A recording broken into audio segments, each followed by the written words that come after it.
2021년 12월 1일에 주시는 하나님의 말씀은 시편 120편 1절 말씀입니다. 구약성경 시편 120편 1절 말씀을 공부합니다. 내가 환난 중에 여호와께 부르짖었더니 내게 응답하셨도다. 아멘.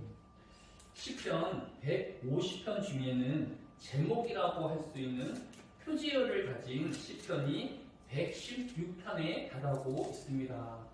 그 중에서 오늘 시편인 120편부터 134편까지 총 15편의 시편에는 성전으로 올라가는 노래라는 표지어가 더 있습니다. 이 성전으로 올라가는 노래의 이 시편은 다윗과 솔로몬 여러 시인들이 성전을 올라감의 감격과 또 그 기쁨을 노래하고 있는 것을 볼 수 있습니다. 비록 오늘 120편이 어느 시인이 지었는지는 알 수 없지만 이 성전을 올라가는 이스라엘 백성의 설레임과 감격이 잘 드러나 있는 것을 볼 수 있습니다. 이스라엘 백성들은 늘 성전 중심으로 또 절망과 죽음 앞에 이르렀을 때에 그들이 오직 하나님을 의지하며 또 하나님 앞에 나아갔던 삶을 살았던 것을 볼 수 있습니다. 때로는 이방인에게 짓밟혀서 오랜 시간 하나님의 성전에 오르지 못하는 그런 큰 아픔도 그들이 가지고 있었던 것을 볼 수 있습니다. 그런데 오늘 그 첫 번째 시편인 120편 1절에는 내가 환난 중에 여호와께 부르짖었더니 내게 응답하셨도다 라고 기록하고 있는 것을 볼 수 있습니다. 이스라엘 백성이 하나님을 경배하며 또 예배하려 함에도 불구하고 큰 문제가 발생하여서 성전에 올라가는 길이 평탄치 못한 이스라엘 백성들의 현실을 말해주고 있는 것을 볼 수 있습니다. 이스라엘 백성들이 우상 숭배하려는 것도 아니고 죄를 지으려 하는 것도 아님에도 불구하고 큰 문제 만난 이스라엘 백성들을 볼 수 있습니다. 인생은 때로 힘듦과 또 문제의 연속이기도 합니다. 때로는 우리가 그 힘듦과 문제를 피하려고 애를 쓰기도 하고 또 포기하거나 절망에 이를 때도 많이 있습니다. 그런데 오늘 시편은 그 어려움을 하나님께 나아가며 또 의지하며 기도하고 있는 모습을 우리에게 보여주고 있습니다. 우리는 문제를 만났을 때에 그 문제를 스스로 풀어보려고 하다가 더 깊은 수렁에 빠지곤 하기도 합니다. 그러나 성경은 문제 만난 인생이 또 고난당한 사람이 가장 먼저 해야 할 일은 하나님을 의지하고 기도해야 함을 우리에게 보여주고 있는 것입니다. 바로 오늘 시편 120편 1절이 문제 만난 이스라엘 백성 또 큰 힘겨움을 만난 이스라엘 백성들이 온전히 하나님만을 의지하는 하나님의 백성의 모습을 잘 보여주고 있는 것입니다. 이러한 모습은 시편 120편의 모습만이 아닙니다. 시편 37편 5절에 보면 내 길을 여호와께 맡기라 그를 의지하면 그가 이루시리라고 말씀하고 있는 것입니다. 뿐만 아니라 신약 성경인 고린도후서 1장 9절에도 우리는 우리 자신이 사형 선고를 받은 줄 알았으니 이는 우리로 자기를 의지하지 말고 오직 죽은 자를 달리 살리시는 하나님만 의지하게 하심이라라고 하였습니다. 끊임없는 문제 만난 인생이었던 사도 바울이 또 수없는 죽음의 고비에 서야 했던 사도 바울이 그 문제마다 자신을 의지하지 아니하고 오직 하나님만 의지하고 있음을 잘 고백하고 있는 것을 볼 수 있습니다. 오늘 모든 문제 만난 우리 한 명 한 명의 성도가 하나님을 의지하는 하루가 되어야 할 것입니다. 오늘 하루는 또 이 사회와 나라가 문제를 만났기에 우리가 하나님을 더욱 의지하고 기도하는 하루가 되어야 할 것입니다. 하나님을 의지하는 모습이 오늘 시편 120편 2절에 잘 드러나고 있습니다. 여호와여 거짓된 입술과 속이는 혀에서 내 생명을 건져 주소서라고 하나님을 의지하며 기도하는 시편의 기자의 마음과 또 삶의 태도를 엿볼 수 있습니다. 오늘 시편 120편 2절이 교훈하는 것처럼 우리의 문제에 또 인생에 큰 어려움을 당한 성도들을 또 하나님 앞에 의지하고 기도함으로 이 문제의 대적과 또 원수된 모든 세력들을 하나님이 지켜주시고 또 물려쳐 주실 것을 소망하게 되어지는 것입니다.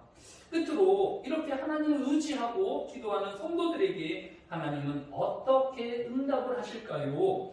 시편 120편 3절로 4절에 보면 너 속이는 혀여 무엇을 내게 주며 무엇을 내게 더할고 장사의 날카로운 화살과 로덴나무 숯불이로다 라고 기록하고 있는 것을 볼 수 있습니다. 하나님은 날카로운 화살과 로덴나무 숯불로 이 어려움을 또 문제를 해결해 주신다라고 하고 있습니다. 우리가 아는 것처럼 장사의 날카로운 화살은 하나님의 전능하신 권능과 위엄으로 모든 예배를 방해하는 악의 세력을 날카로운 화살로 제거하여 주실 것을 우리에게 말씀해 주고 있는 것을 볼 수 있습니다. 문제 만난 인생과 또 힘겨움을 만난 모든 문제를 하나님의 권능의 날카로운 화살로 물리치시고 또 우리를 보호하여 주실 것입니다. 두 번째로 오로된 나무 숯불로 우리에게 은혜를 더하여 주신다라고 하였습니다. 성경에 나타나는 로덴 나무는 이스라엘 지역에 흔히 자라는 우리나라의 쌀이나무 같은 흔한 나무입니다. 우리가 알고 있는 쌀이나무가 큰 나무가 되지 못하는 것처럼 이 로덴 나무는 범불 형식의 나무인 것을 알 수 있습니다. 가끔 기독교인이 운영하는 카페나 기업에 이 로덴 나무를 형상한 디자인 속에서 이 로덴 나무가 마치 풍성한 가지와 잎을 가진 나무처럼 이렇게 디자인되어진 것을 볼 수 있는데 현실적인 로덴 나무는 겨우 한 사람이 뜨거운 햇살을 피할 수 있는 빈약하고 볼품없는 또 쓸모없는 나무에 불과한 것을 알 수 있습니다.